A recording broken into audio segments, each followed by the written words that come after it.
आप देख रहे हैं न्यूज 24। मैं हूं मानक गुप्ता। जी हां, टाइगर दीदी हम इसलिए कह रहे हैं क्योंकि लगातार 3 बार पश्चिम बंगाल में प्रचंड बहुमत के साथ इलेक्शन जीतकर ममता बनर्जी एक बार फिर से वहां सत्ता में वापसी कर रही हैं। और ये आंकड़े देख लीजिए, अपनी कहानी खुद कह रहे हैं। 207 सीटें टीएमसी जीत रही है। 2011 में जब लेफ्ट का गढ़ तहस नहस कर दिया था ममता बनर्जी ने, 35 साल बाद उनको सत्ता से हटाया था, तब 228 सीटें जीती थी। 2016 में पिछले चुनाव में 211 सीटें जीती थी और इस बार बीजेपी के खिलाफ 207 सीटें जीतती हुई दिख रही है टीएमसी। बीजेपी 82 पर अटक गई है, यानी कि प्रशांत किशोर की भविष्यवाणी सही साबित हो रही है, जिसमें उन्होंने कहा था कि बीजेपी 100 का आंकड़ा भी पार नहीं कर पाएगी। बीजेपी फिलहाल 82 पर है और कांग्रेस और लेफ्ट का सुपड़ा साफ है। सिर्फ एक सीट मिल रही है कांग्रेस और लेफ्ट के गठबंधन को, अन्य 2 पर है। असम बीजेपी जीत रही है।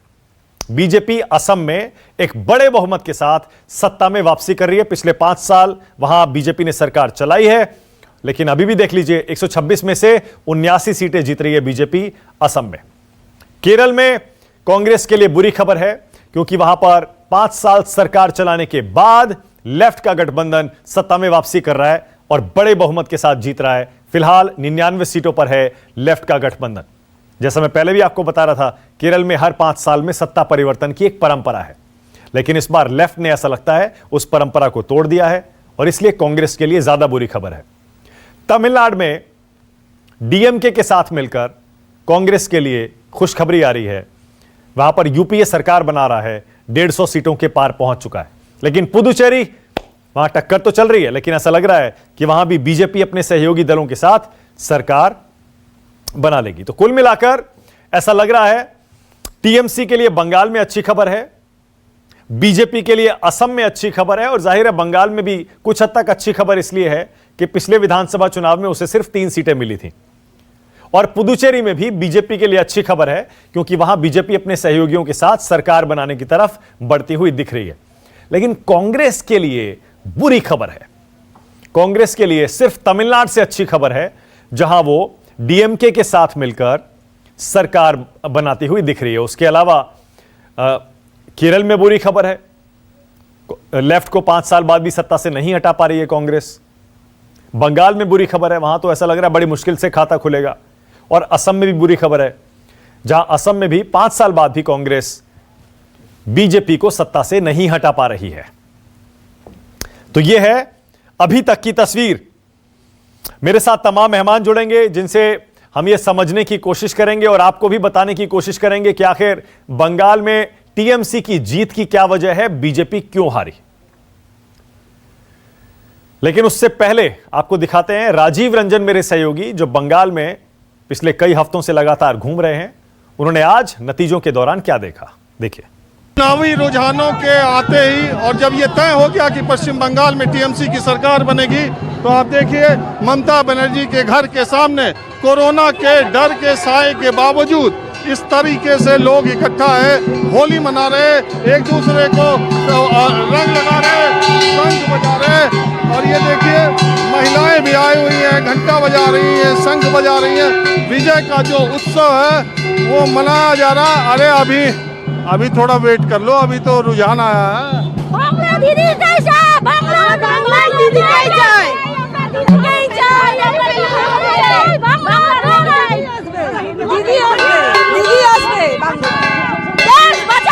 बंगाल में जैसा मोदी का लहर जैसा झूठ चल रहा था, आज बंगाल का आवाम दिखला दिया जो मोदी का यहाँ झूठ नहीं चलेगा। आप देखिए इधर लड़कियां खड़ी हैं, टीएमसी का झंडा ली हुई हैं, डांस कर रही हैं। अरे कोरोना से डर नहीं रहे हो? हम लोग प्रोटेक्शन लेके आए हैं, डबल मास्क है, सैनिटाइजर है, सब है। लेकिन आज कौन कैसे मानेगा? तब भी कोरोना से तो मानना चाहिए ना, सब प्रॉपर डिस्टेंस मेंटेन करके ही होगा। देखिए काली घाट के सामने का माहौल मैं दिखा रहा हूँ। अभी ये देखिए इधर का माहौल देखिए, यहाँ पर कितने लोग हर तरफ से होली मना रहे हैं और रंग है। हालांकि इलेक्शन कमीशन ने कहा था विजय जुलूस नहीं निकालेंगे, ये जुलूस तो नहीं है, लेकिन आम लोग यहाँ पर डांस कर रहे हैं, खेला होबे बज रहा है, म्यूजिक चल रहा है और लोग यहाँ पर अरे कोरोना से डर नहीं है, डर सब खत्म हो गया आज हमारे दिल में। जो चाहती थी बंगाल की पब्लिक हमारी दीदी जीत के आई है, उसके लिए ऐसी हजारों जान कुर्बान है। कोई डर नहीं है दीदी को कोरोना के लिए। हम जो मकसद था, हमारा मकसद में हम कामयाब हुए और सारे फिरका परस्त पार्टियों को अभी तो रुझान आ रहा है, ये तो आगाज है, अंजाम इससे भी अच्छा होगा। कम से कम 221 सीट लेके हम लोग सरकार बनाएंगे अपना। ये देखो, ये कोरोना प्रोटोकॉल तो नहीं है सेलिब्रेशन में। ये खुशी की लहर इतनी है, खुशी की विवेक इतनी है कि लोग सब कुछ भूल चुके हैं, हर प्रोटोकॉल को भूल चुके हैं और बड़े खुशी से ऐसे इसको मनाया जा रहा है। तृणमूल कांग्रेस के ममता बनर्जी के राज में ऐसे ही चलते रहेगा। देखिए सड़क पे इधर सड़क पर देखिए लोग साइकिल में, ऑटो में, कोलकाता की सड़कों पर इस तरह से बाइक लेकर के हर तरफ खेला होवे हर तरफ नारा आवाज आ रही है ममता बनर्जी के घर के सामने से। जो भी गुजर रहा है, हालांकि कोरोना है, हालांकि संडे है, उसके बावजूद आप देखिए हर तरह का माहौल ममता बनर्जी के घर के सामने जो जीत का उत्सव है वो मनाया जाने लगा है। अभी रुझान आए हैं, अभी नंदीग्राम में तगड़ी लड़ाई चल रही है, बावजूद उसके टीएमसी के कार्यकर्ताओं का माहौल देखिए और सब मस्ती चल रही है। अभी जब नतीजा आएगा तो पता चलेगा कि टीएमसी कितनी दरअसल सीटें जीती है, लेकिन इतना तो तय है कि टीएमसी की सरकार आएगी और पश्चिम बंगाल की सड़कों पर, कोलकाता की सड़कों पर जश्न शुरू हो गया है। कैमरामैन राणा अविनाश के साथ राजीव रंजन, न्यूज़ 24 कोलकाता। और एक और अपडेट आपको दे दें, नंदीग्राम टीएमसी जरूर जीत रही है ममता बनर्जी की पार्टी, लेकिन नंदीग्राम में ममता बनर्जी को कांटे की टक्कर का सामना करना पड़ रहा है। उन्हीं के पुराने सिपह सालार शुभेंदु अधिकारी ने ममता बनर्जी के पसीने छुड़ा रखे हैं। अब सिर्फ 800 वोट से आगे हैं ममता बनर्जी, सिर्फ 800 से। कई बार पीछे भी हुई हैं, लेकिन हमारा जो टुडेज चाणक्य और न्यूज़ 24 का एग्जिट पोल था वो एकदम सही साबित हो रहा है। ये भी आपको याद दिलाते चलें, हमने कहा था 180 से ज्यादा सीटें टीएमसी जीतेगी और बिल्कुल सही साबित हो रहा है। बहुत सारे चैनल, बहुत सारे एग्जिट पोल कह रहे थे कांटे की टक्कर होगी, लेकिन कांटे की टक्कर हुई नहीं है। असम में भी हम बिल्कुल सही साबित हुए हैं।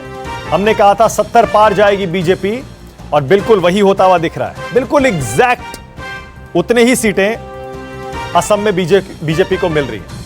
हमारा एग्जिट पोल कह रहा था कि केरल में लेफ्ट फ्रंट जीतेगा और बिल्कुल वही हो रहा है। 100 के आसपास एलडीएफ को मिल रही है।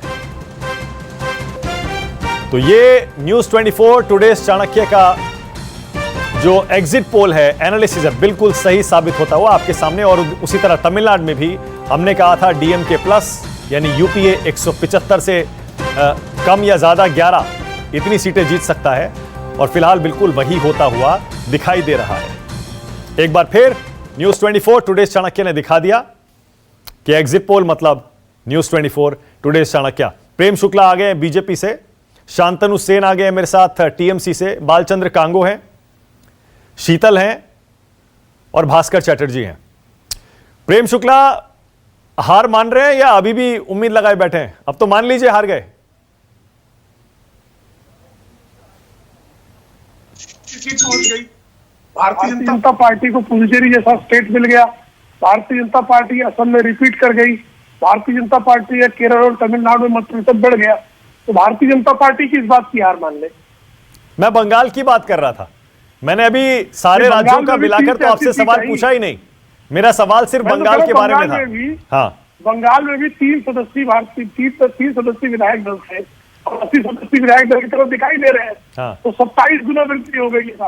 हाँ। तो 27 गुना वृद्धि को हम पराजय मान लें? अरे पर पराजय तो पराजय है, जो जीता वही सिकंदर। 210 के आसपास पिछली बार ममता बनर्जी की 211 थी। इस बार देख लीजिए 207, 208 इसी तरह लग रहा है। इसका मतलब आप जरा सा भी नुकसान ममता बनर्जी को पहुंचा नहीं पाए। मानक जी, इसका मतलब है कि ममता बनर्जी की 2-4 सीटें तो घट गई, फिर भारतीय जनता पार्टी की तो बहुगुणित हो गई। इसमें घाटा तो हुआ है सीपीएम का और कांग्रेस का, लेफ्ट फ्रंट का। तो पूरी तरह से उनका सूत्र साफ हो गया है। नहीं तो वही मैं कह रहा हूं ना, पार्टी पर आने का नहीं, दम दर्द क्यों है? तो मैं वही तो कह रहा हूं प्रेम शुक्ला कि अगर टीएमसी की सीटें कम नहीं हो रही हैं, 209 पर टीएमसी पिछली बार 211 थी, लेफ्ट कांग्रेस की सीटें आपके पक्ष में आ जाती हैं, आप 80 पर दिख रहे हैं फिलहाल, तो इसका मतलब आपने सीटें तो बढ़ा ली, आपने लेफ्ट और कांग्रेस की सीटें ले ली, मान लिया, लेकिन टीएमसी को आप हिला नहीं पाए। सिर्फ बढ़ाया नहीं है, हमारी सीटों की संख्या में 27 गुना की वृद्धि हुई है। हाँ। और टीएमसी जीतने के बाद भी 2 सीट नीचे ही है, साफ हुआ है उसमें सीपीएम और कांग्रेस। हाँ, और वो तो भारतीय ठीक है, जनता पार्टी नहीं वो तो मैं मान रहा हूं, वो तो देखिए वो तो आंकड़े हैं, उसमें तो कुछ कोई कुछ कर नहीं सकता, ये आंकड़े सबके बदलने सामने वाले है। तो है नहीं, लेकिन 211 से 209 पे अगर टीएमसी आ रही है तो इसका मतलब आप तो टीएमसी का किला नहीं भेद पाए ना पूरी जान लगाने के बाद भी। लेकिन हमने अपना किलाबंदी तो कर ली ना, हमने अपना भी किला वहां स्थापित कर लिया, कैसी सीटें हमारी आ गई। अब हमारे पास, अब जब हम मुख्य विपक्षी दल हो गए तो फिर किला बेचना बाकी रह गया। आपको ध्यान होगा मानक जी, 2006 2011 में इसी तरह हमारी असम में स्थिति थी, लेकिन 2016 में असम ले आए। और आप ध्यान रखिए, भारतीय जनता पार्टी लोकसभा में 2 सीटों से 84 जाती है, 89 जाती है, 89 से 112 जाती है, 112 से 161 होती है, 161 से 282 होती है, 282 से 303 हो जाती है। तो भारतीय जनता पार्टी के कार्यकर्ता नीति और नेतृत्व सतत पार्टी का विस्तार करते हैं। हाँ। तो ये पार्टी का विस्तार बंगाल में भी होना। लेकिन आप तो कह रहे थे 150 से ऊपर जीतेंगे, नहीं 200 से ऊपर हम तो जीतेंगे। 200 का लक्ष्य किए हुए थे। हाँ, फिर हम तो 200 का लक्ष्य किए हुए थे। तो हर बार लक्ष्य सिद्ध हो आवश्यक नहीं है, लेकिन लक्ष्य बड़ा रखना चाहिए, ताकि बड़ा लक्ष्य रखने से हम अपने कार्यकर्ताओं को, अपने समर्थकों को प्रेरित करते हैं, और इसी का परिणाम है कि हमारे को 27 गुना अधिक सफलता प्राप्त हुई है। नहीं एक सेकंड, तो आपने जो लक्ष्य दिया था 200 का, वो सिर्फ अपने कार्यकर्ताओं को प्रेरित करने के लिए दिया था? आपको लगता नहीं था कि आप उतनी सीटें जीत पाएंगे? बिना कार्यकर्ताओं को प्रेरित किए कोई चुनाव जीत सकता है क्या? लक्ष्य को बिना कार्यकर्ताओं को प्रेरित किए हुए, बिना अपना नैरेटिव सेट किए हुए, बिना नेतृत्व की परिश्रम की पराकाष्ठा किए हुए, बिना अपनी नीतियों, अपने कार्यक्रमों को लोगों तक पहुंचाए हुए क्या कोई चुनाव जीत सकता है क्या? नहीं मैं तो ये मान रहा था कि शायद आपका असेसमेंट गलत हो गया, लेकिन आप तो ये कह रहे हैं कि आपने वो आंकड़ा 200 का सिर्फ अपने कार्यकर्ताओं को प्रेरित करने के लिए दिया था। नहीं, हम कार्यकर्ताओं को अपने कार्यकर्ताओं को प्रेरित करना, नीतियों कार्यक्रमों के माध्यम से जनता को अपना संदेश पहुंचाना और जनादेश मांगना, ये हमारा उद्देश्य। हमने जनादेश मांगा, हमको जितना इच्छित था उतना जनादेश नहीं प्राप्त हुआ। मतलब बंगाल में हमने अपनी संख्या को बहुगुणित किया है, यह भी सामने सत्य है। मतलब बंगाल में आप अपनी हार नहीं मान रहे हैं?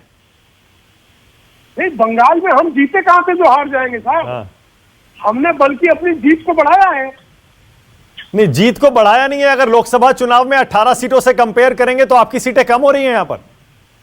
नहीं, तो लोकसभा सीटों से तो आपको ध्यान होगा कि आप विधानसभा में मध्य प्रदेश, राजस्थान और छत्तीसगढ़ जोड़कर जो है कांग्रेस की सीटों की संख्या बहुत बढ़ा दे रहे थे, लेकिन लोकसभा में आपने देखा कि सारा का सारा पूरा स्टेट हमारे पास आ गया। एक सीट नकुलनाथ की सिर्फ जीत पाए मध्य प्रदेश में, ऐसी स्थिति भी हो गई। तो ये कई बार हर चुनाव का अपना अलग तेवर होता है। और हमारा दायित्व होता है कि हम हर चुनाव जो है पूरी परिश्रम के साथ लड़े, पूरे सामर्थ्य के साथ लड़े। शांतनु सेन, आपने अपना किला तो बचा लिया, पश्चिम बंगाल में अपना किला बचा लिया, लेकिन प्रेम शुक्ला कह रहे हैं कि बीजेपी हारी नहीं है, ना बंगाल में हारी है और 5 राज्यों को मिलाकर देखें तो बिल्कुल नहीं हारी है, क्योंकि असम जीत रही है, पुदुचेरी जीत रही है, तमिलनाडु में अच्छी टक्कर दे रहा है एनडीए, और केरल में तो वो कहीं थे ही नहीं, इसीलिए खाता ना भी खुले तो कोई दिक्कत नहीं है। शांतनु सेन,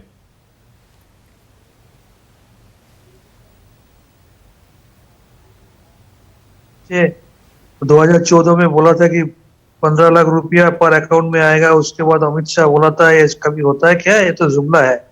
अभी उसी लाइन में जाके ये बोल रहा है यार 200 तो हम कार्यकर्ता को चार्ज करने के लिए बोल रहा था, ये तो कभी हो ही नहीं सकता है। और दूसरा बात तो ये वो अपने आप को पूरा देश का नहीं मतलब पूरा विश्व का सबसे बड़ा पार्टी मानता है। जो अपने आप को सबसे बड़ा पार्टी का सदस्य मानता है उसको थोड़ा तो शर्म होना चाहिए। अभी इतना बड़ा पॉलिटिकल तमाचा खाने के बाद भी अगर किसी को इतना सा शर्म नहीं है तो उसको तो पानी में डूब के मरना चाहिए। एक रोकने के लिए जिस तरीके से होम मिनिस्टर, प्राइम मिनिस्टर, इतना सारा मिनिस्टर, चाहे पूरा देश कोविड में मरे, चाहे किसान लोग मरे, चाहे देश मरे, पूरा यहाँ पर बैठे बैठे ममता दीदी को रोकने के लिए क्या नहीं किया, ED, CBI, income tax, election commission, A portion of media, इसके बावजूद भी इतना बुरी तरह तमाचा उनको मिला है। इसके बाद भी अगर ऐसे बोले तो हम बोले कि हम उसको कुछ कपड़ा वपड़ा खरीद के भेज दे तो शर्म के मारे मुंह ढके घर में बैठ के थोड़ा दिन आराम करें।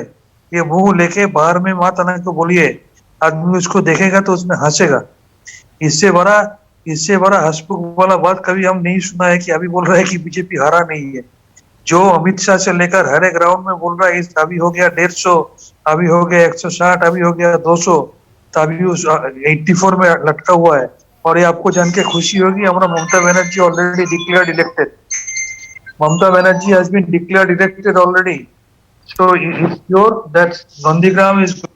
अच्छा एक सेकंड, ओके एक सेकंड शांतनु जी, एक सेकंड, क्या आप कंफर्म कर रहे हैं? मेरे पास देखिए अभी तक इलेक्शन कमीशन की तरफ से या काउंटिंग सेंटर से कोई अपडेट नहीं है। क्या आप मुझे ये न्यूज दे रहे हैं? एक फैक्ट है ये, क्या ममता बनर्जी जीत गई है?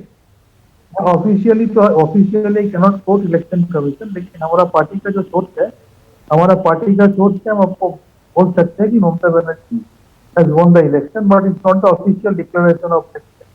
ओके, क्योंकि हमारी जहां तक जानकारी है, मेरी जहां तक अपडेट है, अभी आखिरी राउंड की काउंटिंग चल रही है और ममता बनर्जी पिछले राउंड की काउंटिंग तक आगे चल रही थी।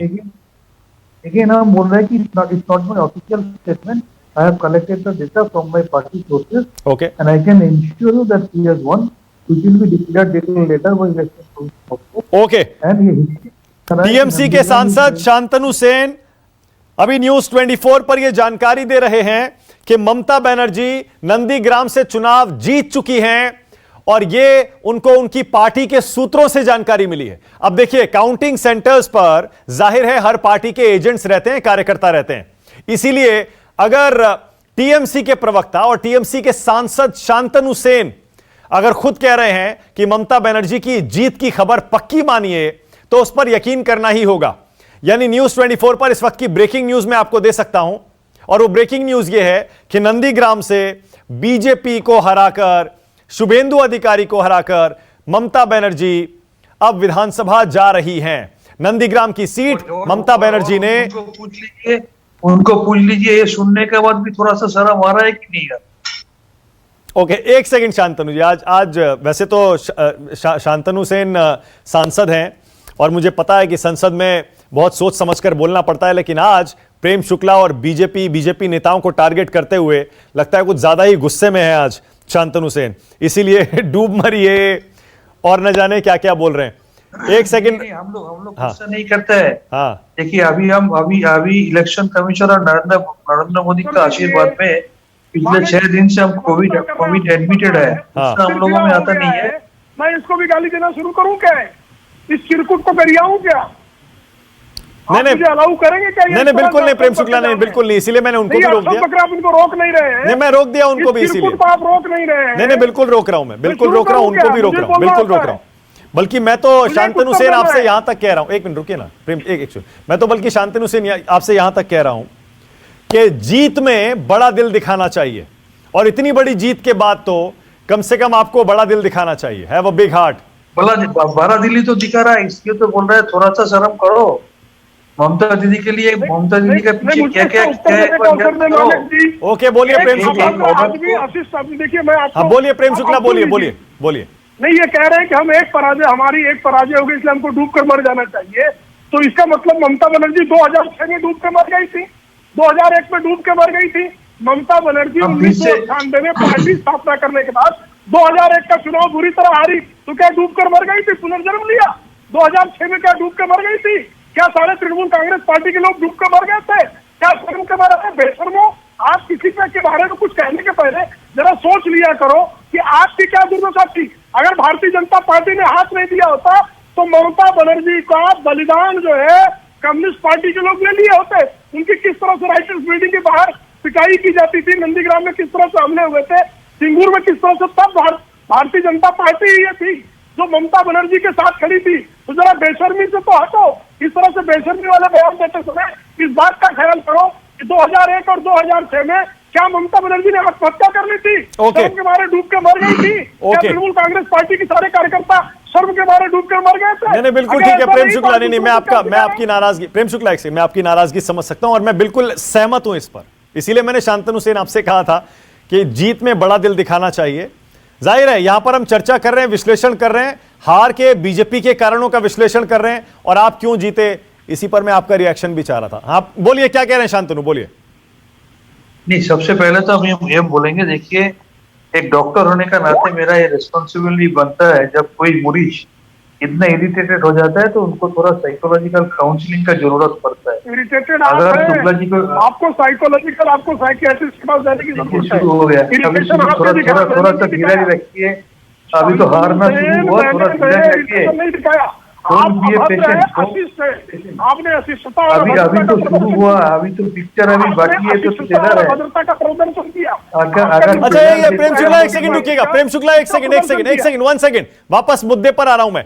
एक सेकंड, शांतनु सेन आप ये क्यों कह रहे हैं पिक्चर अभी बाकी है? क्या आप 2024 की तरफ इशारा कर रहे हैं? बोलने का मौका ही नहीं दे रहा। बोलिए। अभी तो ये तो ट्रेलर शुरू हुआ है, ट्रेलर में अगर इतने एजुकेटेड हो जाएंगे, इसलिए बोल रहा है अगर आपको चाहिए तो बोलिए, आप अच्छा काउंसलर भेज दे को साइकोलॉजिकल काउंसलिंग करके आएंगे। नहीं एक सेकंड, अरे मालूम है ना, वन सेकंड, मैं ये कह रहा हूं पैनल में जितने भी सारे लोग हैं ना, एक दूसरे की अगर इज्जत करें तो ज्यादा अच्छा है ना। Why make personal comments like that?